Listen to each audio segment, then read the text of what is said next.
Chapter 10. Penny wakes every morning asking for her Doodle, a soft brown stuffed animal that might be a monkey or maybe a squirrel. So beat up. Nobody knows for sure what it really is. She drags it everywhere. Doodle, she cries if it's been caught in her blankets. Doodle, she cries if it's right next to her. Of course, it sounds more like doo-doo when she says it. That makes Dad crack up.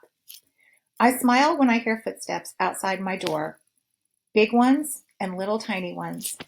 My mom and Penny, and Doodle, of course. Sometimes my legs and arms are stiff from being in the same position all night, and sometimes my toes tingle. My bedroom door opens. Dad never gets around to fixing that squeak. Mom traces a finger along my cheek. Maybe she's checking to see if I'm still breathing. I am. I open my eyes. I wish I could say good morning, but I just grin instead. She pulls me up and hugs me, rarely stopping to sit in the rocking chair anymore. And she rushes me to the bathroom because I usually have to go really bad first thing in the morning.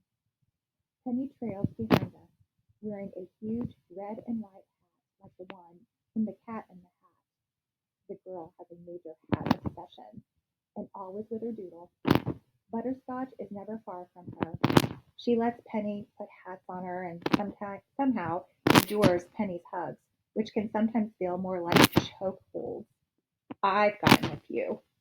She barks to alert Mom or Dad if Penny gets too close to an electric plug or the front door.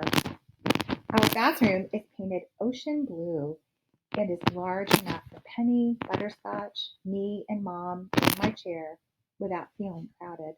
That's a good thing because we spend lots of time in there. Penny and I make pretty big messes, but at least I don't have to wear diapers. It's bad enough that someone has to put me on the toilet, but diapers? Ugh, yuck. Even though the doctor said it would be impossible, by the time I was 3, Mom had me potty trained like any other kid my age. I hated sitting in dirty diapers, and she hated changing them. So I figured out a way to let her know that I had to go, and she'd hustle me to the toilet. Mom and I can sometimes talk without words. I point to the ceiling, and she somehow just knows whether I'm talking about the ceiling fan, the moon, or the dark spot where the rain leaked through during the last thunderstorm. She can tell if I'm sad. She can sense when I need a hug. She rubs my back and makes me relax when I'm tense and upset. She tells dirty jokes sometimes when Dad isn't listening, and we both crack up. One morning, as she was getting me dressed for school, I pointed to her stomach, then covered my eyes as if the sight were too much to look at. It was shortly after that Penny had been born, and she still had a good-sized baby bulge.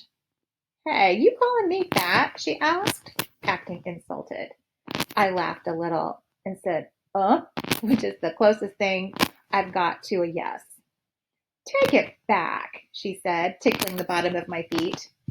Instead, I held my arms out like I was making a big circle and laughed out loud.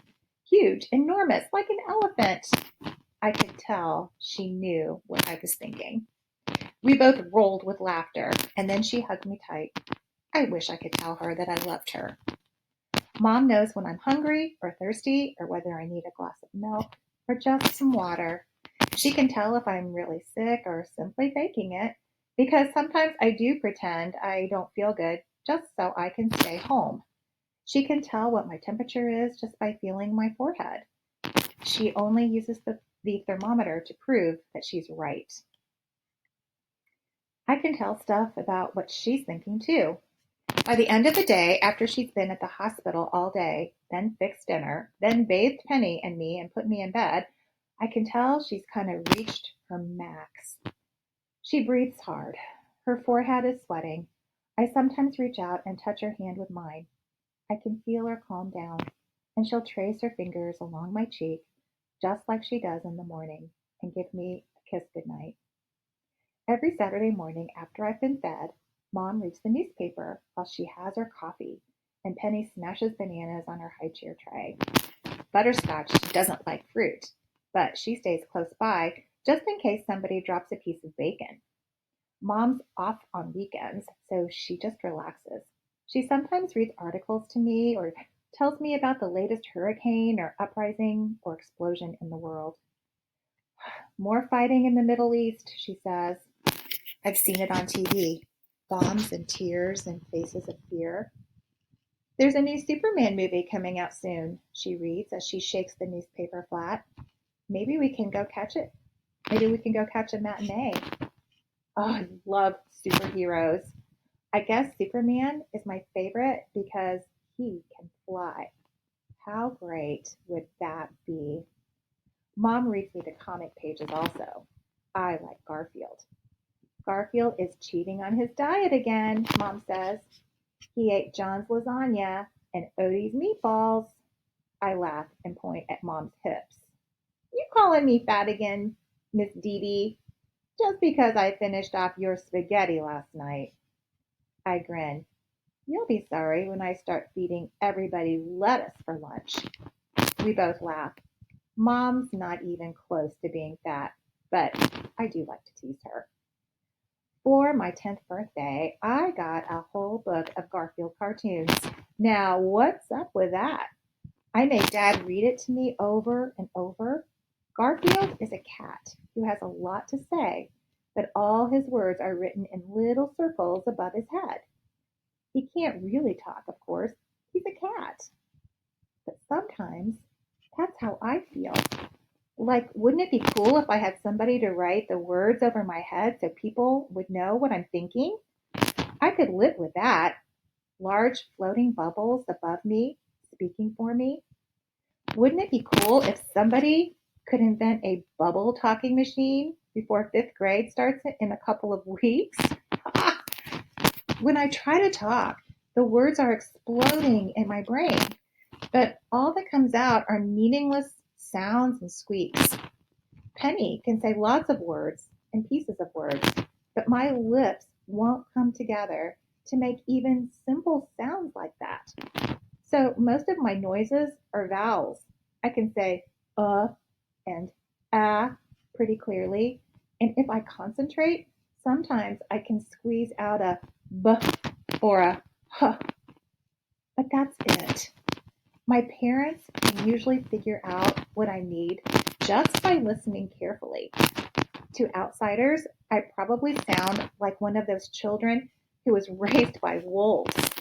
My communication board, even with everything Mrs. B has added to it, well, it sort of sucks. For example, one afternoon earlier this summer, I had a taste for a Big Mac and a shake. Vanilla. I love fast food. Mom wasn't home, and getting my father to figure out what I want is sometimes a big job. I pointed to the picture of my dad, the word go, the word eat, and a happy face. That's all I had to work with. I gotta give him credit. He tried. He asked me a million questions so I could point to yes or no. Are you hungry? Yes. Okay, I'll fix you some tuna salad. No, I pounded on the tray. I thought you said you were hungry. Do you want some spaghetti? No, gentler this time. So what do you want? No answer. Nothing on my board could describe it.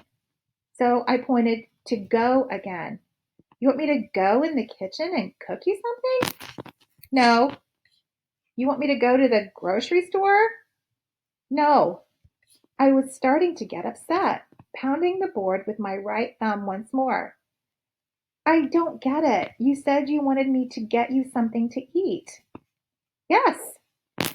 Once again, I pointed to Dad's picture, and then go, then eat, then happy face. I could feel one of my tornado explosions starting. I started to kick, and my arms got all tight. It was driving me crazy that I couldn't tell him about a stupid Big Mac. Calm down, sweetheart, Dad said softly. My jaws felt like steel bars. I knew I was breathing hard, and my tongue wouldn't stay in my mouth. I hit my board once more, aiming at no word in particular. Ugh! I screeched. I'm sorry, Melody, but I can't figure out what you mean. I'm going to fix you some noodles and cheese. Will that be okay? I sighed, gave up, and pointed to yes. I calmed down while he cooked. The noodles, they were pretty good. A couple of weeks later, my dad and I were in the car and we passed by a McDonald's. I screeched and kicked and pointed like Godzilla was coming down the street. Dad must have thought I was nuts. Finally, he said, "Would you like to stop and get a Big Mac and a shake for dinner tonight as a treat?" I shouted, "Ah!" as loud as I could, and I kept on kicking with absolute delight as he pulled into the drive-thru. He never did make the connection between that fast food stop and my request a couple of weeks earlier. But that's okay. Even though it took us an hour to finish, it was one of the best hamburgers I've ever had.